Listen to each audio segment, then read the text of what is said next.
ยเนาะพี่น้องก็สร้างเป็นแท้ มีแต่ทึกทุกมาล่ะอย่าลูกเอ้ยบ่หันยังหันใจทางใดก็บ่ได้ยังหันใจทางใดก็บ่ได้จังหวะ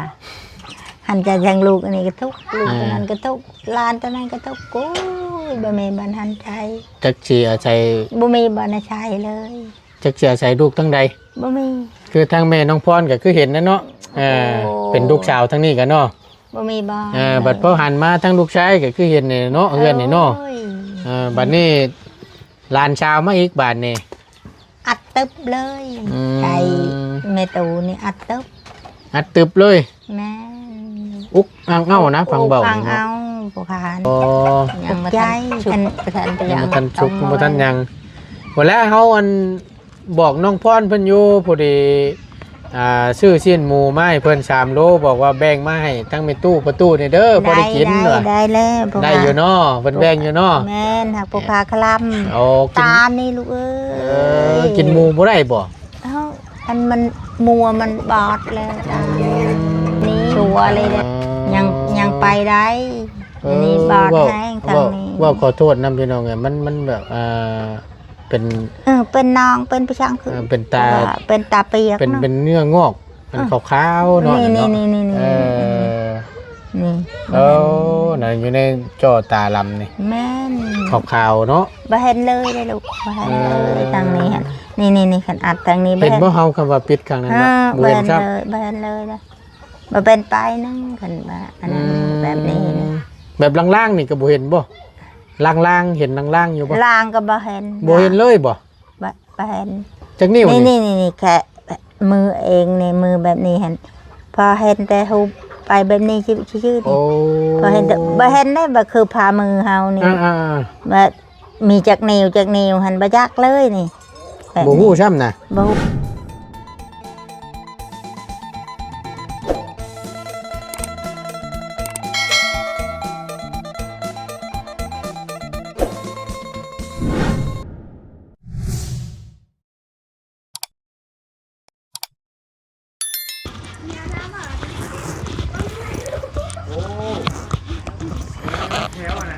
เนาะพี่น้องพอดีหลังจากที่ทั้งบาตูนเนาะได้ไปเบิ้งบ่อน้ำบ่อน้ำกินเพิ่นว่าสั้นซะหม่องที่ว่าอีหล่าเพิ่นไปตักนั่นแหละพี่น้องซึ่งมันเป็นหนองแบบธรรมชาตินี่แหละพี่น้องเลยเป็นหนองธรรมชาติแบบว่าบ่ได้ขุดบ่ได้หยังแล้วก็มีอันก่อบงงาไม่พงไม่ไผ่เครือกระเล่งแล้วก็ย่อนลงไปหญ้าตองมันยังใบไม้เน่าเต็มย้อนแหละแล้วก็เฮ็ดหัวอ้อมเอาเฮ็ดหัวอ้อมเอาบริเวณหนองนะแล้วก็ใส่กินกันย้อนล่ะพี่น้องเอ้ยถามอีหล่าเพิ่นว่ามีเฉพาะครอบครัวเจ้านี่บ่เอากินน้องเพิ่นว่ากินเบิดหมู่บ้านว่าซั่นกินอยู่ในหั่นได้พี่น้องคิดเบิ่งเนาะกระล่อนขาวๆใสๆนะตักขึ้นมาเดืองเตื้อมๆอยู่อันตรายอยู่ได้แบบนี้ก็ได้ถ้าว่าตักมาแล้วเอามาต้มกินตัวนี้นี่ปลอดภัยอยู่ฆ่าเชื้อโรคเนาะถ้าว่าตักมาแล้วกินคือจังซี่นี่ผลที่จะตามมาก็คือกินน้ำบ่สะอาดนี่แม่นเป็นนิ่วไข้ดังเนาะพี่น้องเนาะตัวนี้แหละสำคัญเลยล่ะพี่น้องเอ้ยเอาก่อนอื่นพี่น้องกราบสบายดีและสวัสดีเด้อพี่น้องสบายดีเบิดสู่คู่สู่คนบ่ว่าสิอยู่ในและก็ต่างประเทศก็ยินดีต้อนรับเข้าสู่ช่องประธานป้อง Channel คือเก่าเด้อพี่น้องเด้อเนาะเอามาพบมาเจอกันกับบ่ตูนในคลิปนี้ทั้งบ่ตูนก็สิถือโอกาสเข้าไปเยี่ยมยามทำข้าวทั้งนาบ่าวของชาวพรเพิ่นเนาะหรือว่าทั้งน้องพรนี่แหละแล้วก็ทั้งบ่ตูนก็สิถามเบิ่งก่อนทั้งแม่ตู้คือได้ยินทั้งบ่ยาวถามทั้งเอื้อยกุ๊กของชาวพรนี่แหละว่าเกี่ยวกับผิดกับข้องนี่แหละพี่น้องแต่งงานหรือว่าออกเฮือนต่างไปอยู่เฮือนผัวแล้วและบ่สามารถมาขึ้นเฮือนแม่ได้ว่าซั่นมันเป็นแบบไดพี่น้องฮีดของประเพณีบ้านเพิ่นเนาะเห็นเพิ่นนั่งคุยกันหรือว่าทั้งบ่ยาวสัมภาษณ์ที่ผ่านมาเมื่อบางนึงนี่แหละพี่น้องทางบ่ตูนสิไปถามทั้งมิตู้เพิ่นก่อนเนาะว่าเป็นคือทางเอื้อยเพิ่นเว้าบ่หรือว่าจังใด ซึ่งมันก็ถ้าว่าบ้านเมืองเฮาถ้าว่าทั้งแบบทั้งบ้านนี่ก็บ่เป็นหยังพี่น้องเอ้ยถ้าสมมุติว่าเนาะเว้าขออนุญาตถึงหาว่ามันบ่ดีนะพี่น้องเอ้ยว่าผิดหายเลวกันจังซี่ผู้อุ้มลูกอุ้มเต้ามาเฮือนแม่ผัดขึ้นเรือนบ่ได้มันก็ปานบ่ว่าติเนาะมันต้องไล่นะทางบ่ตูนไว้เอาเดี๋ยวไปเบิ่งไปชมนํกันแล้วก็ถือโอกาสเยี่ยมยามตามข่าวเลยเนาะอีกครั้งหนึงพี่น้องไปเดี๋ยวไปเบิ่งน้ำกันพุ่นแหละเนาะเดี๋ยวพาพี่พ่อน้องไปเบิ่งผู้เพื่อนเราอยู่พุ่นแหละเอาแต่ก่อนอื่นพี่น้องก่อนสิไปหาเราก็เดี๋ยวบ่ตูนสิยืมมีก่อนพอดีตั้งบ่ตูนก็ลืมซื้อมายืมมีบอดี้ก่อนเดี๋ยวเบื่อถึงซื้อแทนแล้วเนาะพอได้แบ่งให้ทั้งมีตู้แล้วก็กับระเบ้าเพื่อนลูกชายเพื่อนพี่น้องอย่างนี้แหละไปเข้าไปเบิ่งไปชมน้ำกันก่อนโอ้ยเป็นจังไดเนี่ยชุดนั้นบ่ตูนใช่แต่คือจังว่าเห็นเราบูอยู่เพื่อนเดี๋ยวไปเบิ่งน้ำกันเรามาแต่ทั้งได้สันบาทนะบ่ได้นอนหน้าบ่เนาะหรือว่าจังไดโตปลงปงปงปลงปงปงอยู่พากันเฮ็ดหยังอยู่เด้เนาะ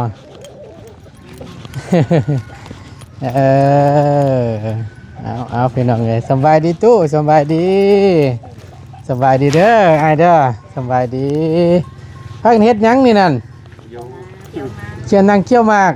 โอ้ยเนาะสบายดีตู้มาดินบ่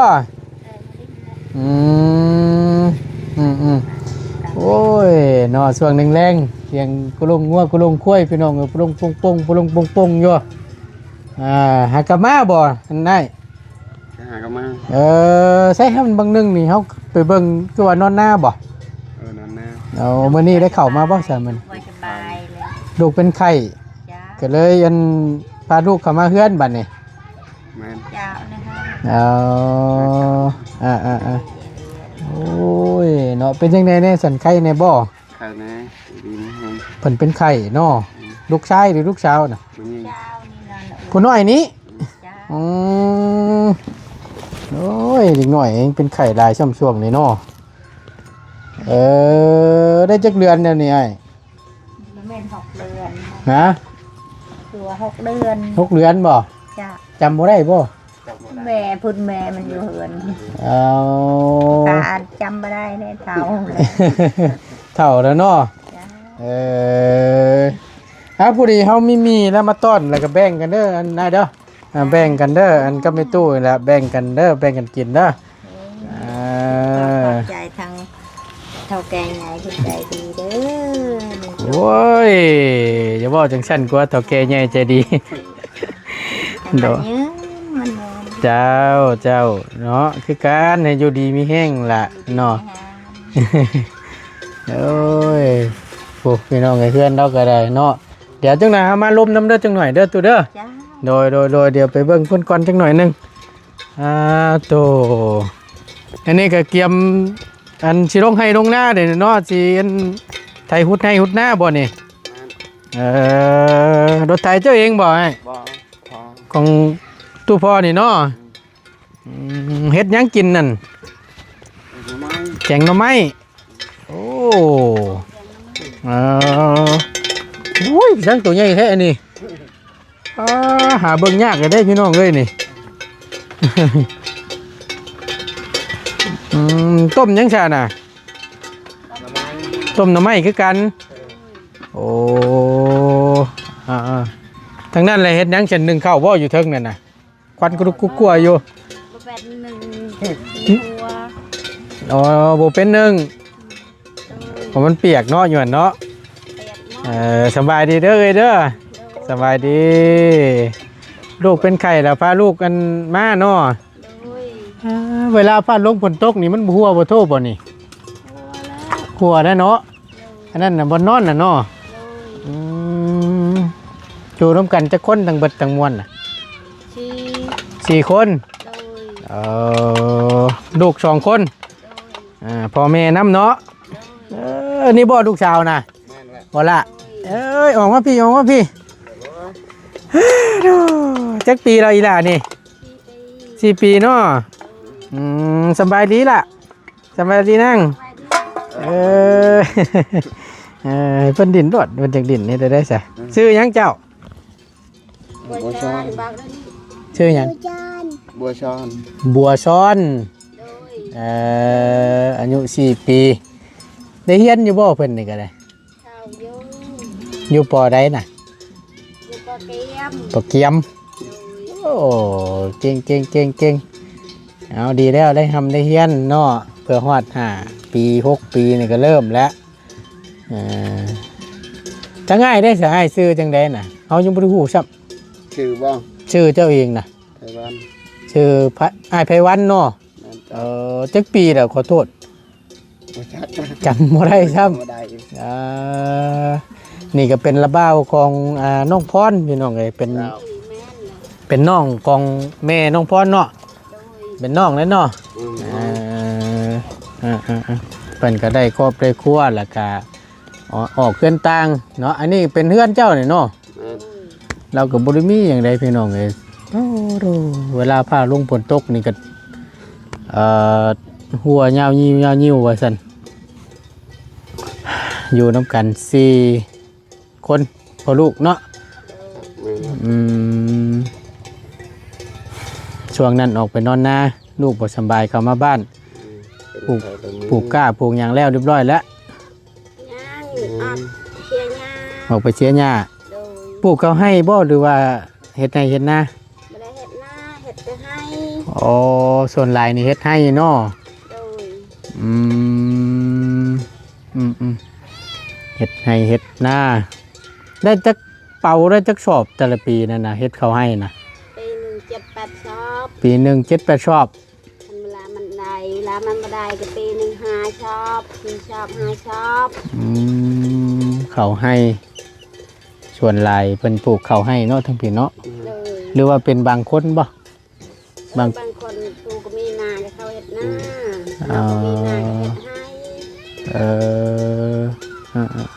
บางคนมีนานี่เฮ็ดให้เฮ็ดนาไปเฮาบ่มีนาเฮาก็ทำเขาให้เอา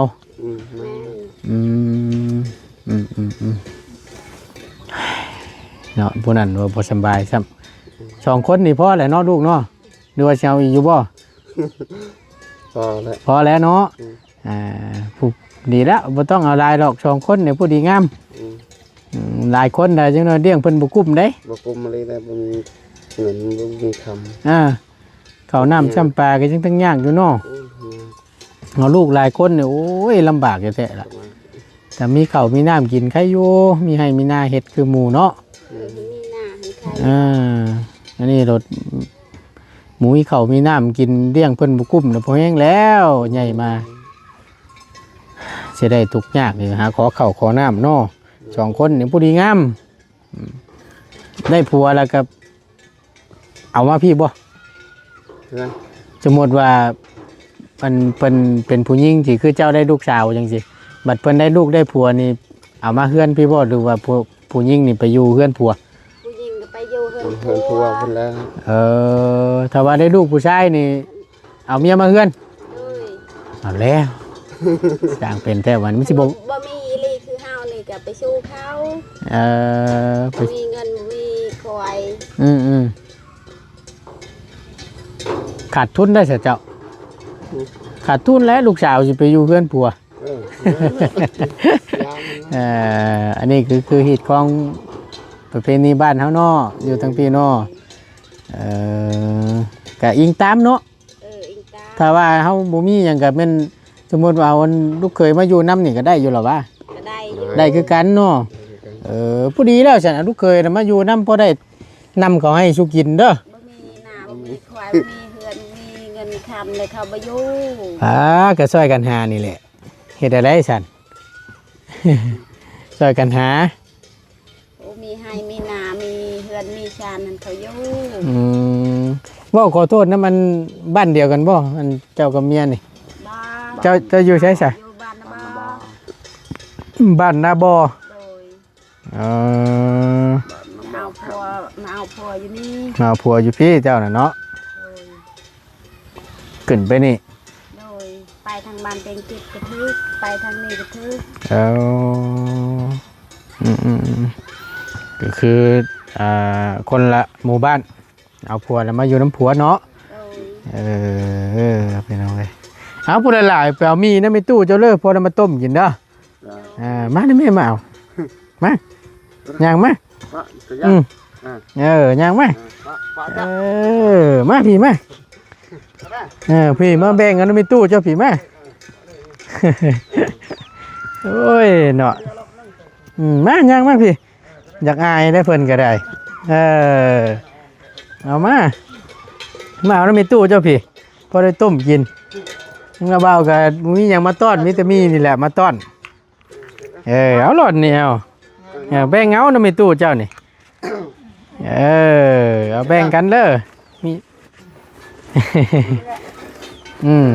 แบ่งกันอันนี้เจ้าเจ้าเสียวจังฮ้อมีจังฮ้อนั่นเสียงกระลุงคุ้ยพี่น้องปรุงปุ้งอยู่เนาะโอ้เสียงสิลังเนี่ยเด้อพี่น้องเด้อโอ้ แม่นกไว้ โดยขอบใจ ขอบใจแล้ว โอเคแบ่งกันกับตู้เนาะเมื่อต้มบานนี้ละ4 ปีวะติ4 ปีแม่นบ่ แม่นละ 3 หรือ4 ปีได้เมื่อกี้นี่เนาะกำ4 ปีนี่ซ้ำกับลูกชายเขาได้นี่ลูกชายเขาก็4 ปีคือกันโอเคน้องตีหนึ่งเพิ่นพอดีละบานนี้พี่น้องก็นั่งโอ้ลมกับมันไม่ตู้ก้อนจังหน่อยหนึ่งเราตู้เนาะพอดีละเขาขออนุญาตนิบไม้ในตู้บีบโอเคเอาเนาะมาบ้านนี้ทั้งพี่กับหลานเนาะ จ้า นั่งเผาหลานอยู่พอดีทั้ง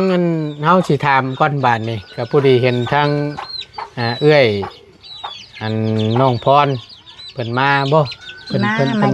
มายาม จ้า อื มาหน่อไม้ มาหน่อไม้น้ำเน่ มาให้มาเท่า จั บหน่อไม้มา บ่ จ้า คือจังเว้าเพิ่นจังว่าผู้ผัวเพิ่นบ่อันนั้นบ่เพิ่นบ่ได้อยู่ได้ซั่นบ่ บ่ได้อยู่จ้ะว่าบ่จักน้ำเขาแล้วบ่ข้าก็อยู่บ้านนี่บ่จักจัง พอดีเห็นทั้งบ่ยาวถามว่าผัวแล้วเนาะว่าเอาไปบำบัดแล้วว่าซั่ แม่ น นได้ยินอยู่เขาว่า โอ้ยเนาะพี่น้องก็สร้างเป็นแท้เด้ มีแต่ทึกทุกข์มานะอย่าลูกเอ้ยบ่ข้านี่ยังหันใจทางใดก็บ่ได้ยังหันใจทางใดก็บ่ได้จังว่าหันใจทางลูกอันนี้ก็ทุกข์ลูกตัวนั้นก็ทุกข์หลานตัวนั้นก็ทุกข์โอ้ยบ่มีบ่หันใจ จักสิอาศัย บ่มีบ่น่าใช้เลย จักสิอาศัยลูกทั้งใด บ่มี คือทางแม่น้องพรก็คือเห็นนะเนาะเป็นลูกสาวทั้งนี้กันเนาะ บ่มีบ่ บัดพอหันมาทั้งลูกชายก็คือเห็นนี่เนาะเฮือนนี่เนาะ โอ้ย บัดนี้หลานชาวมาอีกบาดนี่ อัดตึบเลย อืม ใจแม่ตูนี่อัดตึบ อัดตึบเลย แม่ อุกอังเอ้านะฟังเบา ฟัง เนาะ เอาพวกขานปลุกใจคัน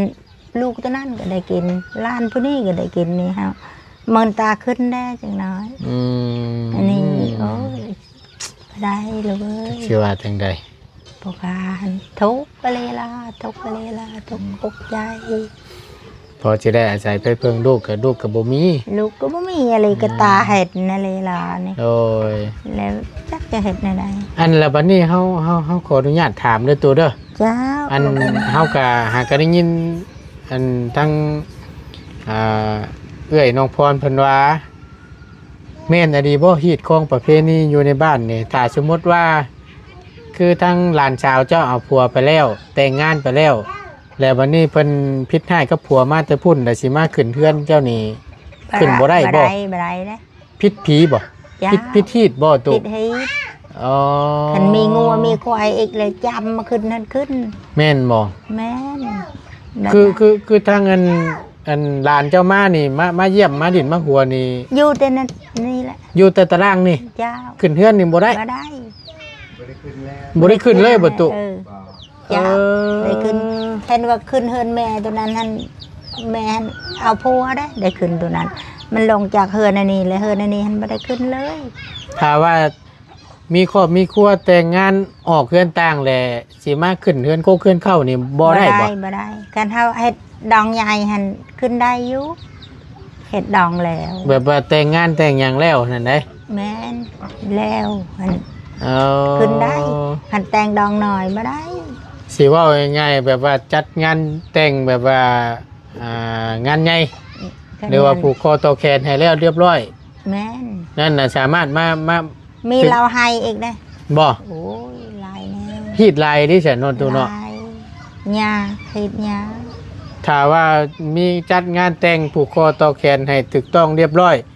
นั่นน่ะเวลาให้พิษกับลูกกับผัวมาแหละมานี่สามารถขึ้นได้บ่ บ่ได้ บ่ได้อีกคือกัน บ่ได้คือกัน เอาแล้ว นอนในตารางนี่ตามัน สมมติว่าลูกให้กับผัวให้กับเมียมานี่ อุ้มลูกมายามมื้อคืนนี่มาว่าสิมานอนนำแม่นี่ บ่ได้นอน แม่นอยู่ตารางนี่ได้เนาะ แม่น บ่สามารถขึ้นเทิงได้ บ่ ก่อนสิขึ้นได้ก็ต้องมี มีไก่ ไก่ บ่ลาย5โต ฮะ บ่ลายก็5โต อย่างหน่อยนี่บ่หลายให้มันมีอยู่5ตัว แม่น เอ่ ของต่างหมูตัวหนึงนะหมูตัวหนึง หมูตัวหนึง ยาวบ่คันใดหมูเลยไก่หันบ่ได้ก็ยา อ๋อแบบว่าเอา เอา เป็นไก่ก็ได้ หรือ จ้า เป็นหมูก็ได้เนาะ แม่น เอออืม ไก่ก็ได้ ได้แล้วคันบ่มีอะไรหรอก มันจำเป็น จำเป็นก็ได้หา จำฮีดพอให้มันแล้วเนาะตัวเนาะ แม่น แบบว่าครอบบอกเนาะ จะ เออ ยังบ่ได้ตัวใหญ่หันว่าเฮาว่าแบบนี้ยังบ่ได้ยังบ่ได้ขวายหันเด้ อ่า อันนี้ขอบให้ลูกเฮาขึ้นประหารอย่างกันว่าแบบนี้ การงาน ก็ได้แล้วก็เฮาหาคันบ่ได้เลยล่ะทุกเลยล่ะบ่ได้เลยเฮาไปใช้ตลาดพุ่นแหละหัวมันชื่อๆก็ตามลูก อื เอ้ย มได้สั่งว่าแต่ได้บาทนี่เนาะ เฮ้ยแต่ ยังโมแล้วแต่พอมาไก่หาโตยังโมแล้วมันก็คอยจำมาเป็น ปาโตอันนี้มีกล้วยน้ำอีก แม่ แต่ว่าในน้ำมันชื่อบ่เอาไปซื้อสิ้นเอาก็ได้เหรอวะ ได้ อ๋อ จำเป็นเด้เฮามี อ่า มีกระตอกให้เพิ่นกินเลย โอ้ เด้ โดย เป็นปลาแล้วมีกระตอก ได้สร้างว่าแต่อันนี้เนาะ ได้เห็ดนี่ นี่คือฮีทเนาะ จ้า แต่ละหมู่บ้านก็อาจสิบ่คือกันเนาะตัวเนาะ คือได้บ้านเดียวนี่คือหมด ถ้าเฉพาะในหมู่บ้านเจ้านี่แบบเดียวกันเลย แม่น อืมแต่ว่าขึ้นทั้งอื่นนี่อาจสิบ่คือกันเนาะ คือกัน คือกันเบ่เลยบ่ เราถึงคือกัน โอ้ มีแต่แบบนี้ ถ้าสมมุตินี่งั้นเฮาขออนุญาตเดินยกตัวอย่าง แม่น คือทางลูกชายเจ้านี่เอาเมียเนาะเอาเมียแล้วออกเคลื่อนต่างจังซี่ ขึ้นได้ แต่เพิ่นก็ยังขึ้นได้อยู่บ่เดี๋ยวนี้ แม่นขึ้นได้ เป็นได้ คันเพิ่นขึ้นเห็นเพิ่นยังยืนนั่นนั่นนี่ก็ได้สบาย บัดลูกชายเพิ่นคือขึ้นได้ ลูกชายขึ้นได้แล้วลูกชาวก็เฮาจับเด้ เพื่อเพื่อนผัวได้ เฮาจับ อ๋อยกเว้นผู้หญิงนี่มือเฮือนผัว แม่น โอ้ เขาจำว่าเขาเอาลูกเอาผัวแล้วอ่ะเขามือเฮือนเขา ก็คือว่าออกแล้วนะ แม่ ออกจากเฮือนนั่นแล้ว แม่นออกจากที่เว่าเลยก็ออกจากที่เฮาคุมนะเหือน อืม แม่นคันว่าเฮาว่าอยู่ชูก็ยืนได้คือกัน เจ้า คันว่าบ่ได้จำออกจากที่เฮาก็อยู่เฮือนออมแอมแบบนี้หั่น เอาออกเฮือนต่างได้อยู่ข้างๆนี้เนาะ แม่นได้คือกัน ได้คือกัน แต่ว่าออกไปต่างบ้าน ออกจากที่เฮาเลยก็กะลํคือ อ๋อ กัน แบบนั้น โดยโอ้นี่ก็หากระหู้ได้ทั้งประตูนก็ได้เนาะนี่ก็เป็นคำยืนยันจากปากทั้งไปตู้เพิ่นที่แรกทั้งประตูนบ่เชื่อเฮาก็เฮาบ่ฮู้นะบ่แม่นว่าบ่เชื่อดอกเฮาบ่จักแบบว่าฮีดคองอยู่ทั้งพี่นั่นเป็นแบบใดหั่นนะ แบบนี้ ก็คือหลานมานี่ก็บ่ได้ขึ้นรถเรือนนี่เนาะ ไปนอนเฮือนคนอื่นแล้ว ไปนอนเรือนคนอื่นบ่มื้อแลงนี่ เจ้ากินข้าวแล้วเลยก็ไปขอนอนน้ำหมู เออ ให้หลานนอนเลยเด้อ เออ ยาม ถ้าสมมุติว่าเราไปนอนอยู่เฮือนแม่เราเองได้บ่ ได้ ได้อยู่ ได้ แต่ว่าขึ้นมานอนเฮือนกกเฮือนเข้าเฮือนแม่ตู้นี่ แล้ว บ่ได้เนาะ บ่ได้ เออ แล้วมันลงแต่เฮือนนี่ บ่ได้ เพราะหลานมันลงแต่เฮือนนี่เอาผัวเลย ออกเคลื่อนต่างน่ะเนาะโอ้เป็น เขา แนว แต่ นี้ งนะเฮือนนี่สมมุติว่าเขาจัดงานนะบ่า อืม เฮือน อืม ตัวนี้แหละบ่ได้ขึ้นบ่ได้ เออ กันบ่จัดงานแล้วคือพวกเขาว่าเอาหันมีเหล้าหายไก่โตเฮ็ดดองแล้วหัน เจ้า เฮ็ดมีตูบข้างในหันขึ้นได้แบบนั้นหัน ตูบอีกแล้ว เต้นหันก็ยังบ่คักเฮ็ดตูบ ต้องเฮ็ดตูบ แม่ ตูบแบบไรน่ะตูบ ตูบน้อย เฮ็ดตูบ ๆตูบ น้อย ข้างๆแบบนี้ ๆเฮ็ด ค่ะ ปลุกเพื่อนให้เพิ่นว่าซั่นซะ ปลูกให้ลูกเคยหันมาอยู่นะข้างๆคือแบบนี้ โอ้ เอาให้ตูบพอแล้วให้พอเขาจับ อ่า จำแล้วเลยก็มือเฮินไผเฮินมันเขาก็มือเฮินเขา ซั่นบ่ซั่น ยากเลยนะลูกเอ้ย โอ้ ยาก นี่ก็คือฮีตเนาะนับถือศาสนาผีบ่ตุเว้าขอโทษนำ พี่ อ๋อ ศาสนาผี อันนี้ก็คือฮีตเนาะ เจ้า นี่ล่ะพี่น้องเอ้ยนี่ก็ถือว่าเป็นความรู้ได้เฮาก็ได้บ่จักคือได้ตัวเอ้ย โตจะเป็นฝ้าวเนาะวัยรุ่นขับรถนี่ ก็ขอบใจนะมึง โดยตัวโดยเฮานี่แหละขอบใจหลายๆที่พวกข้าก็ อธิบายให้เฮาฟังแล้วก็เฮาก็ได้รู้นำเนาะภูมิใจ ได้แล้วเพราะว่าเราว่าบอกโอ้ อืม ตามมันเขาอยู่เฮือนเขา อืม เขาชนใจเลยเขามายามมาหันใจนำไม่เท่าก็มา อืม แล้วก็ให้เมื่อลูกเอ้ยเป็นเฮินเป็นชาน โดย แม่ก็เลี้ยงบกุ้มแม่ก็เท่าแล้ว คือสิแล้วเนาะสองเท่าอยู่ในเฮือนนี่ก็ได้ พอได้ทั้งผู้เป็นหลานเนาะน้องพรน้อง โอ้ย คำเนาะพอได้เบิ่งได้เต้นได้อันนั้นลูกชายนี้ผู้อยู่ใกล้ ลูกหลานเลยแบบหลานเอาลูกเอาผัว หมดแล้วบัดนี้ท่านน้องพรนี่ก็มีผัวไปแล้วก็ว่ามีผู้หมักหมานทันหายแล้วตัวแล้วลูก ถ้าสมมติว่าหลานพรนี่เอาผัวไปนี่ก็แม่นไปอยู่เฮือนผัวก็แม่นจบ แม่น หมูมีไฟบาดนี่อยู่นำ ก็มีแล้ว อยู่สองเท่าก็พอได้ทั้งลูกชายนี่พอได้เต้นได้เบิ่งเนาะอยู่ใกล้เนาะ จ้า อืมเอาพี่น้องเฮ็ดจังได๋ซั่นเนาะเอาก็ขอบอกขอบใจหลายๆตู้เอ้ยที่บอกเฮาให้เป็นความรู้นำเฮาก็ได้ ได้ยังกินข้าวแรงมื้อนี่ สิกินยังหน่อไม้ลูกเอามาให้ หน่อไม้ จ้า เอา ยังบ่ทันชุบบ่ทันไป ยั ยัง ง บ่ทันชุกบ่ทันหยังบ่แล้วเฮาอันบอกน้องพรเพิ่นอยู่พอดีซื้อชิ้นหมูมาให้เพิ่น3โลบอกว่าแบ่งมาให้ทั้งแม่ตู้ประตูนี่เด้อบ่ได้กินว่ะ ได้แล้วพวก ได้อยู่เนาะเพิ่นแบ่งอยู่เนาะ แม่นหักพวกพาคลำ โอ้กิน ตานี่ลูกเอ้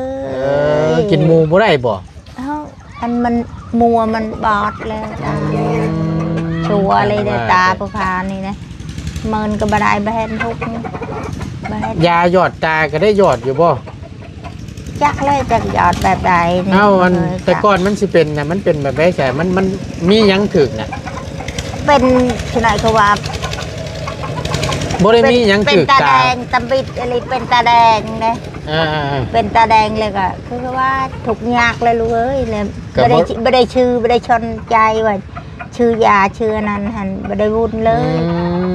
ม เขาเกิกให้นะวางหันยังนมยังน้อยหันนะเกิกให้ได้เขากองพื้นเนี่ยแม่นมากองพื้นเลยก็ก็หมดมือไปด้วยได้เขาเกา